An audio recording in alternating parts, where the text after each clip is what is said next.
for Nsem-Pii will honor more, now Nsem so it is. Utie, now share on my YouTube channel. Be the first to know Nsem-Pii TV.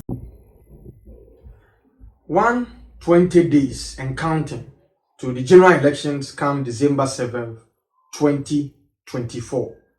The die is cast. A certain say Diana. Two leading candidates I ever to Moswaba, John Dramani Mahama, Dr Alhaji Bawumia, Omomobako, and a day 7th January 2025. Yankopon ya dominating Kumwa. Ede Ghana, Akofuna Beshanensa. I'm on a shy at the answer of my say, few 9 years media, or no, and a Ghana for Obabi Dianum as the first gentleman of the land. Now, a son, sir, race ya equal now the test for credibility say why and Nsem Okano it is a sa enyen trosem test for credibility and so the test for authenticity why ankasa no the idea say ba nye de obi kan no so kabi onim de oba be and so no nipa na ankasa ne personality how tolerant is the person oji nipa tuma na oji amanfo adwene o dwene fa no tuma na otie de nkofo kan na say kofo ba be kan ho asem a oba abontin e betuto ayampia e de yi ho ano eno nene John Dramani Mahama ne baba ko ayefen se Halik Musa aba abontin se ono enne Nsem-Pii asisuta se Ghana 2024 aba ye ba koto no ti obi tuma na ntuma Bawumia ai jemba oko northern region on the northern regional version of Apia Stadium ase wono Nsem-Pii asisuta se Ghana for nim ne akoto aba de man John Dramani Mahama ne NDC a dey about 2 years 2024 to 2028 no and here na ya say nya biem man mesesasade no the enti no kasa on its official Facebook page no they are saying we koto hon or say for several years I called and labeled the vice president and his government as the most useless government.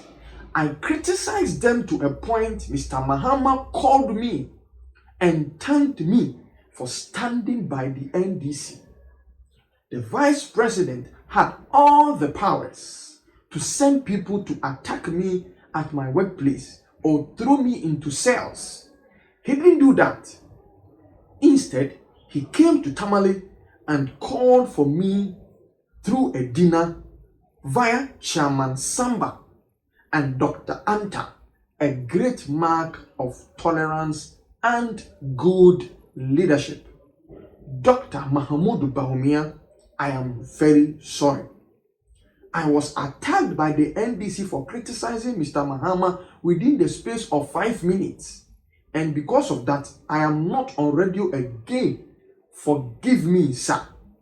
Dr. Alhaji Bawumia, and I who said on them Bawumia Jinawa, Ometra picture, Finance Minister, MP for Karaga, Dr. Amin Adam, Nsokamo, and I feel so, I call Kamo in him saying, Heredia. Next, the Tintin in Tietia winner, J. M. Halik Musa say, or no. When Bawumia tell my dear, the nimni, the woman in another for the papa will try throw with Nimian Sabi or just a Niquancy a Twabamano. If you create a move, dinner tem on other region, not Taumechi, or so Bawumia tell my dear. Emma tem the DNT, John Dramani Mahama, a friend by an office at Danasi. I said, no, Danasi, dear one, Chim, the envelope PM, brown envelope, white envelope, and I curvy PM, and I Pragiabi, and I. Just a Busanga bicycle BPM and the one cap. Or see John Dramani Mahama, friend office, Edana, so Bawumia Tamsa, no tie in this year. Halik Musa J. Embassy, where you na the end of the moment say, Vice President will to me, say go bet me a Chasco Adamano, I'm ye in a few, I'm ye dinner money, and I'm ye Tianaka. All these years, or say never a BC da, say Obi free Vice President, I show ye sending a text message. I send in a WhatsApp message, I send in an email message. I want threatening no. Said Nsem walk into it, or see a bean seed that. None ye ya John Dramani Mahama, o call no dear Region DC, Moko Yalan Chim campaign, a fropo ye, a jaya anye ye, or Babon Tim a Cassa, is a man yardin ye. Now you are losing grounds and not their region, Mube lose votes for Honor Bawumia is taking over. Mubu of foot, my tears in the swamp, more penas seno, a tonasia shenasi. And no. eno say owo bi panachewa Mahama Bawumia o panachew papa Bawumia mfa ne bone a waye ni nyina onfa nche no onim senke no onim pa ka wamie na no anka sense Bawumia da na Bawumia as usual very humble man baby obeku bia just say penifo ka ahemfo ka say Bawumia your kind of politicking is different say you see you among yourself na sonko onni atem untwantro ma ho so ontoto ayampia ahombrase na ene niema osusu yie so betim dia bo man Ghana no eno na abiri bia akogina ba bia obo ho dawuro eno ene daachia ne pese Ghana man yosem koduro enye nwanwa say Nigerian bank halek musa say yehu se one Bawumia gina photo yi mu a se PTV fo Nsem-Pii afefo ye yama ma hwe he na mama na nye ne nwanwa oso nsuo aso ansa ohu de emu oduru to dey say 2024 elections Bawumia it is possible. Yentie said the commodity no egusu a isi e kofa. Official one so abo. Ye hunu ni pardon. Ende me OSP dwumadi a waye ne hwehwemu a waye ode abetu dwa nyina de e me den se wagire ne ho wa ma ye hunu government official one. Na ye misa se amano ne court a etena asase mi so na womutu obi din government official one no edie no muka fa government official one ho edie asem no muka fa government official one eno no ye court of competent jurisdiction broni kasa no akama mu de be kasa eye asem ni bia ya gia tum se we asem ni bia odi asem a na asem a wodie no ya gitum Sasembe no mom kafa GO1 ho government official wa ho edo ni asema ehia yen etimi no OSP obi nkyere ne se de oye na dwuma the scope of work senior broni canon senior oye na dwuma fa no ne ade nyina no ono ano hyehye na ade ni scope no wose wa yama bo hunu se nipa oye GO1 no ene yewura Mahama waboni din se yewura Mahama ni GO1 government official one. Nemo modo de hwe ye no oni bibia ye nyina so se na ne ho bon sa asem dem. O se enyasa o se enyina so bia ni ho. Se oye dream. Oje ademude. Ai. Keta se hye emfa le ho. Ai. Na sa no okano. Na me ke se asem no me se ne ho mo asem nim.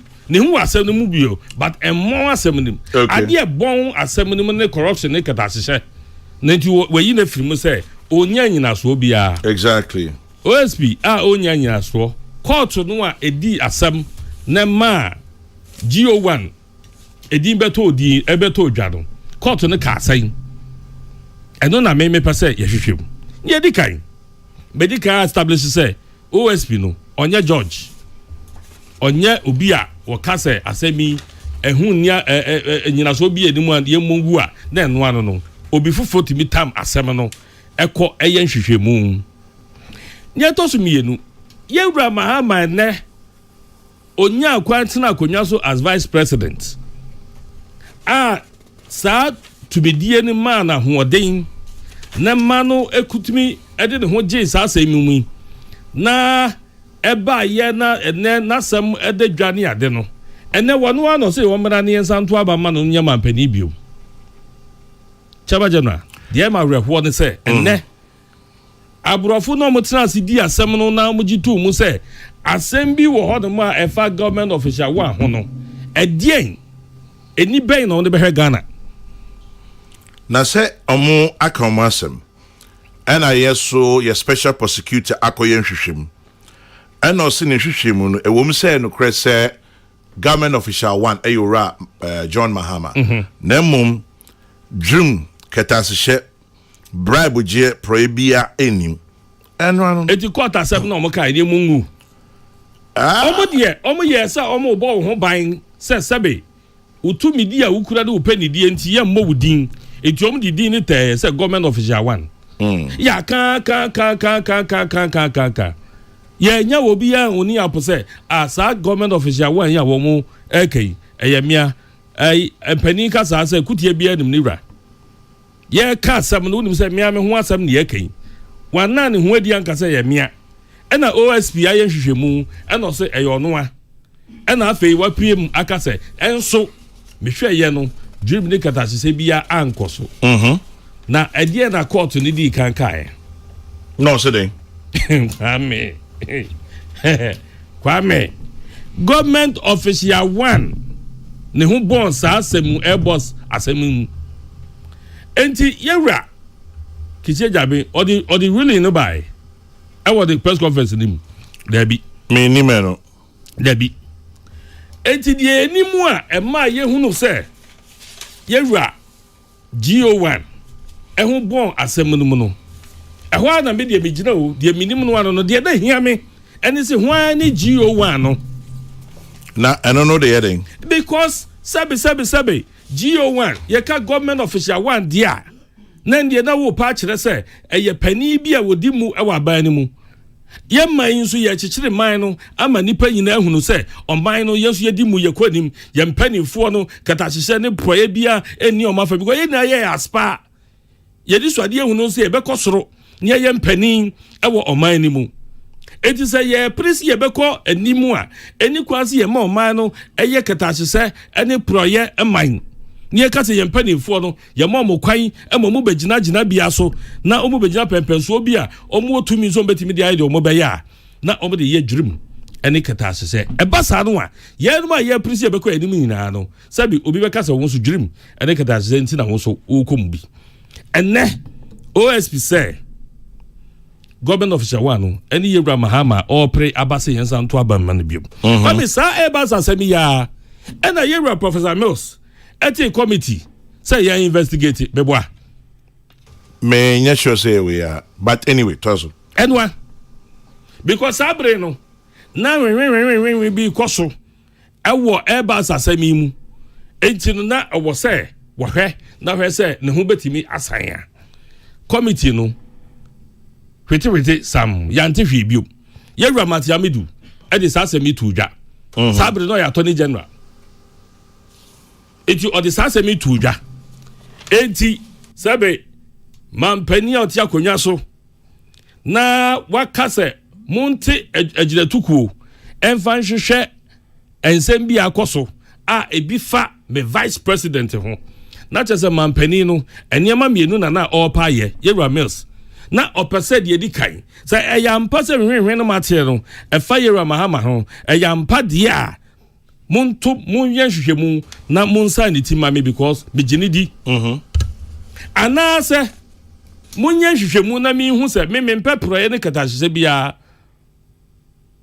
mempe de mazen mempe de obi ba fasika nti mawaye won hwehwem won momoza hwehwe de ba asem mam na munhu no kwar bebe oda na ye hu se ne ye de asem ne beto enso ye wi akire no committee no adwuma no ankoso edie na yewura Mills anase committee members ni hu ye ntia wo twa asem no so anti enne no ye nim se ye te committee se ye mfa ye sa hwehwe mu num nenso ye hu no committee no yewura Matiamidu asem okan nie te na enye nwanwa se wi edu akire no na hu bi koso se yewura Mahama ene yewura Professor Mills no montamo ngo enya nwanwa ene because nwanwa say president mua beka say yenti committee enfa investigate the vice president but say yes say asem no etwa kwame asem no ntwa entimi ntwa ade ne ntwa me no nya hu no government official 1 no enko ade afei na asem no be hyase ade asema na be hyase mi pese mi bisa say government official 1 no court na ebu asem a wo muto obi din government official 1 no ade na mo ka fa government official 1 yewra first say kwesi ajaben say kisi ajaben what say woni nyina so bia say jurum ne kata se bia ekoso nenso recommendation ba ko kan ne say that be and patcho quick one Professor Mills according to Matiamidu in your kind no about investigating the vice president na this particular Airbus na Embraer plane bia na say to our Brazil Okay. Into two different issues. Two different things. But at least there has been a cause for investigation. I no. They investigate. And Martin Amidu. On the D can say Penny John Mahama, a government official one. Yes. I'm just for clarity. That's fine. That's fine. They said there have been two different aircraft cases. Meboa. Sani yenim. Adi nyina no. Yewura Mahama ehunwom. Abako Professor Mills. Ebo Modiati committee. According to Martin Amidu. Aha. And that way so abeka ho ya clear say government official one no. Ono na eyo ni din ono Yewura Mahama na na government official one. I mean say Yewura Kizia Jabeka say ya clear no a ana say asem bi eni ho no mo a me menti ase ntina make say afei na asem na hya ase ama me. Say mi ankasa so me ba ba e me hwehwɛ mu. Na ma he ne court no ka fa GO1 ho. Yewura Kizia Jabe mi ginidi wa ye adwuma ene de ye boy Yewura Kizia Jabe abaso ana maka say emri bebre wa ye hwehwɛ mu e de akọ court anka ose odi nipa no ekwako gina sani court ne hwɛ mu no na che say asem no eni nyina so nti ombogui eno no eye factor wo ho 87 ye fa no as prosecutor ye fa no as judge it is wetimi aye hwehwɛmu na se nyame adaroma wa ma ye hunu GO1 nipa oya ye da nyame ase me emede se ne adenti na mobeji atum se GO1 no according to Kizia Jabe John Dramani Mahama because ni suspecting good but ono anhwem che se wanye hwe ana no ho de wunyini ena me ka se ono ne dia ne se onye hwehwɛmu mfa asem no nkwa asem ni onye hwehwɛmu ana also ne hwehwɛmu che se hwe ni ho a obe enti no this information kra no enye primary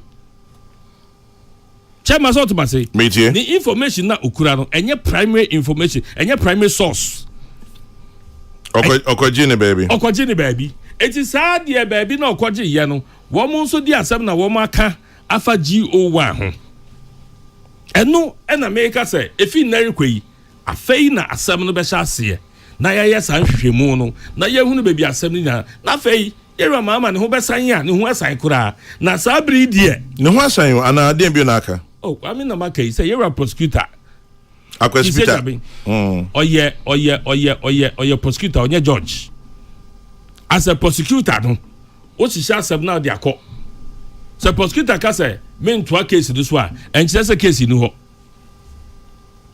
it made the me then say wabo mo de abo Ghana for na ya identify say Yewura Mahama and GO1 it no say court of competent jurisdiction e ka say ensem wo ho nyina yi GO1 no Yewura Mahama ampa say fact ekura ye ne evidence a Yewura prosecutor say or special prosecutor so onya ani ade nyina no kire say ne hu ni asem a beji atu but at this point there ya da Yewura Kizia Jabe say waboa ye ne ehunu GO1 nipa no a oyo.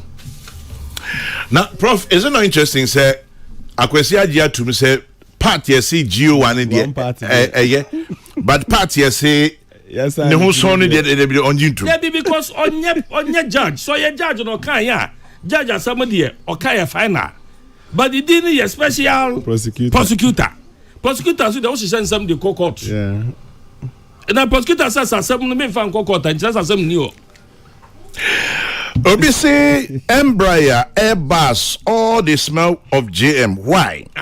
No ni masem yo. Akin to guinea fowls and nkoko nkete they all fly.